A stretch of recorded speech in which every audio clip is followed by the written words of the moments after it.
Foi baseado em fatos históricos reais da viagem de um elefante. Saramago reproduz a história em sua própria versão fictícia e se inicia no Reino de Portugal.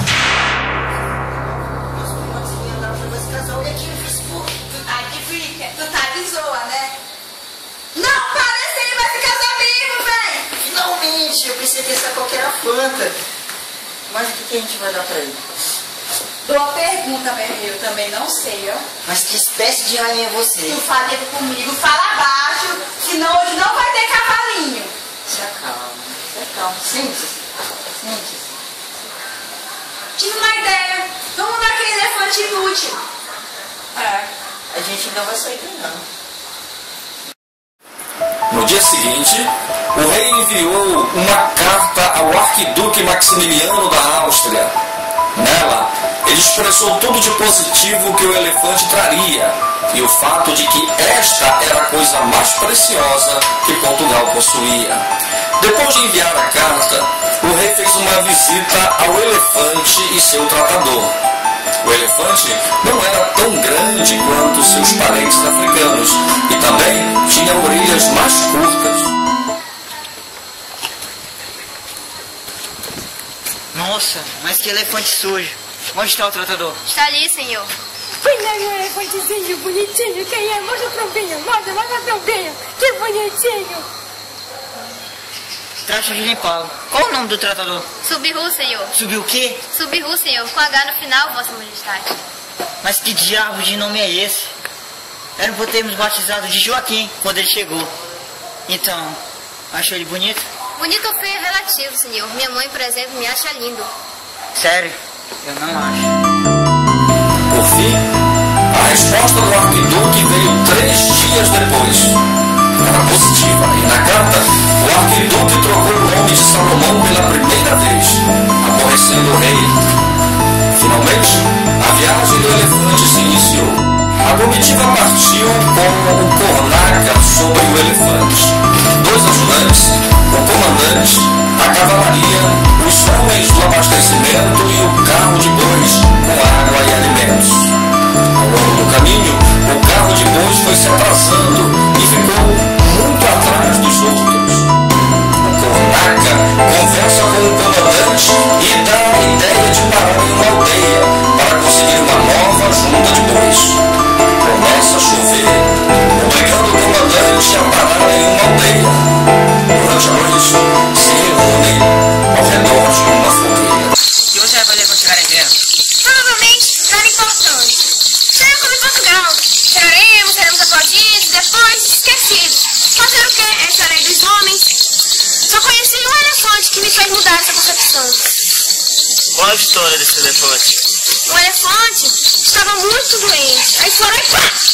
Botaram a cabeça dele, colocaram no lugar do Deus Ganesha. Ganesha? Me desculpe, senhor, mas acho que só um verdadeiro indiano pode conhecer a verdadeira essência do indianismo. Mas já viu falar do que era cristão? Não, mais ou menos. Eu fui batizado na Índia, mas nunca fui chamado para praticar a religião. Segundo a sua religião, quem criou o mundo? Brahma, senhor. E esse é um deus? Sim, mas não é o único. Há ainda vários deuses. Então, é uma divindade como no cristianismo? Não, na verdade, são 4. Pai, Filho, Espírito Santo e Amém, que geralmente recebe a maioria das orações. Mas e conte a história do estado de Ganesha? Ele era um menino criado por sua mãe. E então Shiva foi lá e arrancou a cabeça dele. E então a sua mãe planou com Shiva. E ele foi e colocou a cabeça do elefante no lugar. Viu, Senhor? Como é parecido com a história de Jesus Cristo, porque não teve a intervenção do Pai. Subiru, cuidado com essas suas palavras. Essa sua comparação foi muito infeliz. De fato, foi tão infeliz que um dos aldeões foi informar ao padre da aldeia que estavam dizendo que aquele elefante recém-chegado era um deus. O padre, então, prometeu exorcizar a criatura no dia seguinte. Onde está o elefante? Ali está o elefante. Segura aqui. Eu não tenho água benta, mas tenho algo muito mais poderoso. Guaraná Jesus, segura aqui. É hoje que nós vamos tirar o capeta desse elefante.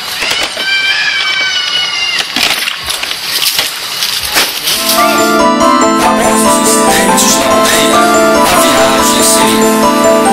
Foi decidido que não passariam por Castelo e iriam direto a Castelo Rodrigo, onde uma comitiva espanhola deveria esperá-los. O comandante estava decidido a chegar antes dos espanhóis, deixando claro uma pequena disputa entre portugueses e espanhóis. Por fim, chegaram primeiro em Castelo Rodrigo. Contudo, outra notícia veio. Os austríacos também viriam até esta cidade. Em primeiro lugar, não deixaremos nenhum austríaco entrar aqui. Se tivermos que usar armas, usaremos. Sim, senhor. As desconfianças eram verdadeiras. Os austríacos queriam levar sozinhos o elefante e receber todos os louros da vitória. Os austríacos estão vindo, lembre-se, só catando os nosso rei de mais ninguém.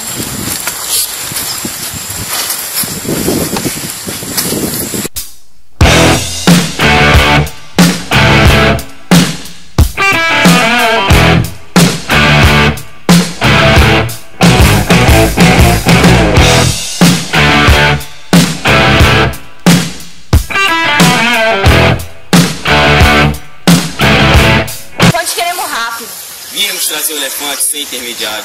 Mano, quem manda nessa bagaça aqui, eu acredito que se ele mandou, tá mandado. Senão eu fico no soldadinho e queima o castelo. Isso aqui é queima de arquivo. E como vou explicar tal ato de violência? Nós é vida louca. Viemos em paz trazer o elefante presente ao Maximiliano. Foi decidido que as comitivas seguiriam juntas. O caminho se seguiu. Alguns desentendimentos entre portugueses e austríacos aconteceram.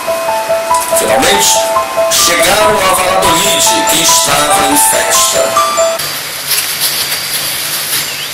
Pode se retirar, soldado. Aproxime-se. Como você se chama? Subiru, senhor. Sobre o quê? Subiru, senhor. Significa branco. Você gosta desse nome? Não escolhi esse nome, senhor. Já vim da Índia com ele. Seu nome é muito difícil de se pronunciar. A partir de hoje você se chamará Fritz. Há muitos Fritz na Áustria.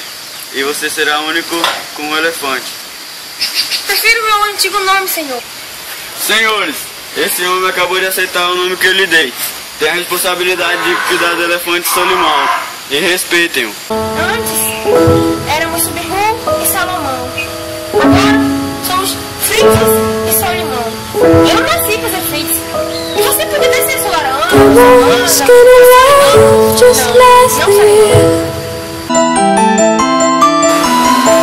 Após a passagem por Valladolid, os moços se despediram.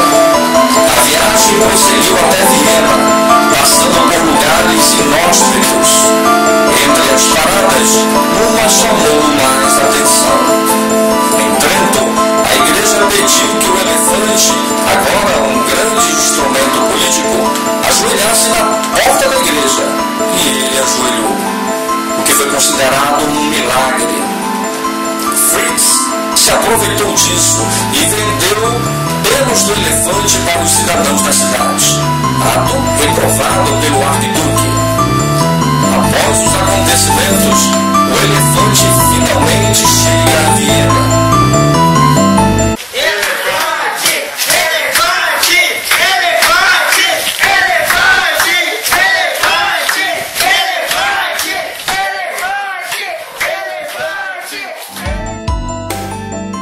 Finalmente a viagem do elefante chega ao fim. O Cornaca foi bem pago e sumiu no mundo. O elefante, após o triunfo, foi esquecido. Morreu 2 anos depois e virou um recipiente para sombrinhas. E a rainha de Portugal caiu em prantos ao saber da notícia.